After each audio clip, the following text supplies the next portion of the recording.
এই কথা শ্রবণ করে মা বলছে, গোপাল রে, যার ঘরে নবলক্ষ ধেনুর পাল, আর তুই আমার একটি মাত্র গোপাল, তোকে আমি নবনী দেব না হয় কি করে? হ্যাঁ, দেখছি না আমার নবলক্ষ গাভীর পাল, তার ঘরে কি কোনোদিন ক্ষীর সর নবনীর অভাব থাকতে পারে? থাকতে পারে না তো। গোপাল, ও গোপাল, আমি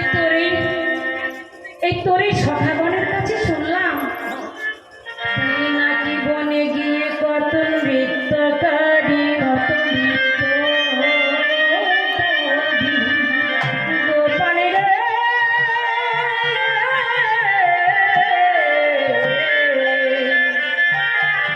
তুই নাকি ওই বনে গিয়ে কত নূতনে নূতনে খেলা করিস। আরে গোপালের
গেছে। এত বড় বাড়ি, এত বড় আমার জায়গা, নবলক্ষ ধেনুর পাল নন্দ মহারাজ যার নাম, এই নবলক্ষ ধেনুর পাল যার আছে, তার কি কোনোদিন ক্ষীর সর নবনীর অভাব আছে গো? ওমায়েরা আছে? থাকে? থাকে না। হ্যাঁ? আজ আমাদের মাস্টারমশাইয়ের কোনো কি অভাব আছে? অভাব নাই। এই যে উনি অন্নও দান করছেন, বস্ত্রও দান করছেন, প্রত্যেক কীর্তনিয়াকে শাড়ি এবং ধুতি দান করেছেন, আমার এই ছোট ভাইদের সব কীর্তনীয় দান করেছেন, অন্নও দান করছেন। উনি মহাভাগ্যবান, ভাগ্যবতী আমার দিদি ভাই। আমি ঈশ্বরের কাছে কামনা করি ভগবানের কৃপায় যেন তার এই ঘর সংসার আরো যেন পরিপূর্ণ হয় এবং কৃষ্ণ পদে যেন তার উন্নতি হয়। নিতাই গৌর প্রেমানন্দে হরি বল, হরি বল, হরি বল। তার মাতা যশোমতীর একটু অহংকার জন্মে গেছে। ওই যে অহংকার, যে যার ঘরে নবলক্ষ ধেনুর পাল, তার কি কোনোদিনের অভাব থাকতে পারে? গোপালকে তো মা চেনে না, আমার সন্তান হতে পারে, আমার সন্তানের মধ্যে যে কি গুণ আছে মা তো তাকে চিনতে পারে না। দেখো বাবা, বালক গোপাল একদিন কি করছেন জানে? ছোট গোপাল হামাগুড়ি দিচ্ছে, হামাগুড়ি দিতে দিতে, হামাগুড়ি দিতে দিতে মাটি তুলে খাচ্ছে। বাবারা জানেন তো ঘটনা, জানেন তো? বালক গোপাল হামাগুড়ি দিতে দিতে একদিন মাটি তুলে খাচ্ছে। বাবা, ভগবান যা করে সেইগুলি কিন্তু আমাদের মানব সমাজে হয়ে থাকে। অনেক বাচ্চা লক্ষ্য করবেন মাটি খায়, অনেক বাচ্চা লক্ষ্য করবেন ছাই খায়, অনেকে অনেক রকম মানে ভঙ্গি দেখায়। তা ভগবান মাটি খাচ্ছে এখানে কেন? জীব শিক্ষা দেওয়ার জন্য, জীব শিক্ষা দেওয়ার জন্য মাটি খাচ্ছে। মাটি হলো খাঁটি, হ্যাঁ, মাটি হলো খাঁটি, তাই মাটিকে খাচ্ছে। দেখলেন কে? দাদা বলরাম। বলরাম দেখে বলছে, ও মা, তাড়াতাড়ি ছুটে এসো, তাড়াতাড়ি ছুটে এসো, ছুটে এসো। বলছে কি হয়েছে রে? বলছে দেখতে এসো, দেখতে এসো। তুমি তো বিশ্বাস করো না আমার কথা, আমি বড় বলে আমার কথা বিশ্বাস করো না, কিন্তু একবার দেখতে এসো তোমার গোপাল কি করছে। গোপাল যাচ্ছে, একটুখানি যেতে মাটি খাচ্ছে। যখন দাদা বলরাম মাকে ডাকলো, মা তখন তাড়াতাড়ি কাজ ফেলে দিয়ে ছুটে ছুটে যাচ্ছে গোপালের কাছে দেখতে গোপাল মাটি খাচ্ছে কিনা। হ্যাঁ, তো গোপাল বলছে, হ্যাঁ গোপাল, যা, তোর মুখের মধ্যে দেখি কি আছে।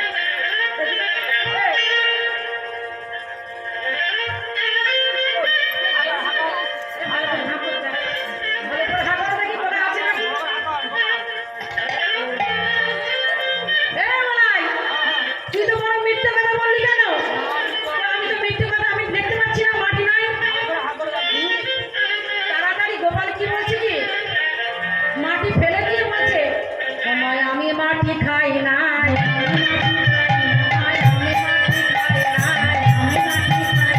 দাদা মাটি খেয়েছে নাই, আমি মাটি খাই নাই,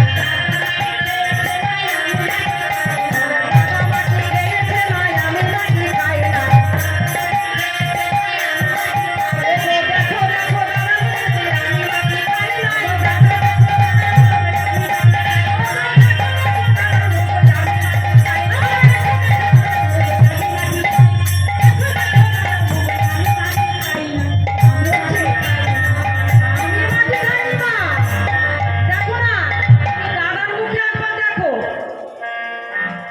মাটি খাইনি খাইনি বলে মাটিটা লুকিয়ে লুকিয়ে ফেলে দিয়েছে। তারপরে মা যখন আড়াল থেকে দেখছে, আবার আস্তে আস্তে গোপাল আমার হামাগুড়ি দিতে দিতে ওই কোনায় গিয়ে আস্তে করে আবার মাটি মুখের মধ্যে দিল। মা এবার চতুর চূড়ামণি গোপালকে দেখতে পেয়ে আস্তে আস্তে লুকিয়ে লুকিয়ে মা আমার ধীরে ধীরে এক পদ বিপদে বাড়াতে বাড়াতে করে ধরল। এই গোপাল, কই দেখি এবার তোর মুখ দেখি। আর তো লুকাতে পারছি না। মুখের মধ্যে ঠিক মাটিটা পুড়ে রেখে দিয়েছি। আর গোপাল বেশ ভালো করে মুখ টিপে রেখেছে। বলছে, "এই, এই, মুখ খোল দেখি।" তোর মা মুখে মুখ খোল। না, এর মধ্যে কিন্তু লুকোচুরি আছে। মাটি পুড়ে রেখে দিয়েছে নিশ্চয়ই। এ গোপাল একটা হাত মার। একটা বড় বড় হাত মারতে পারে। ও কি আশ্চর্য মা, কি দেখলাম জানো? মায়া আমার এই গোপালকে জড়িয়ে ধরে কেঁদে মরছে মুখের গোপাল।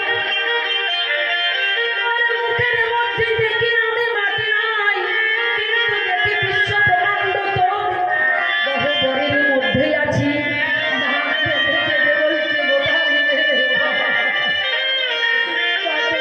খাবারে জঙ্গল গিরি পতঙ্গ, কত নাগ নদী, কত মুনি ঋষি, কত ধ্যান করছে তোর চরণ ধরে। আমি ধরিতে ভাবছি গোপাল।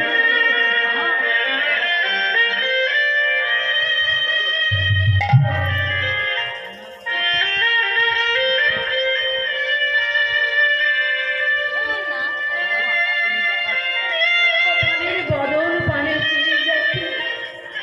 কত স্থাবর জঙ্গল কীট পতঙ্গ, কত নদ নদী, কত মুনি ঋষি, সবাই আমার গোপালের গহ্বরের মধ্যে আছে। কিন্তু একমাত্র আমার সুবর্ণ, সুবর্ণ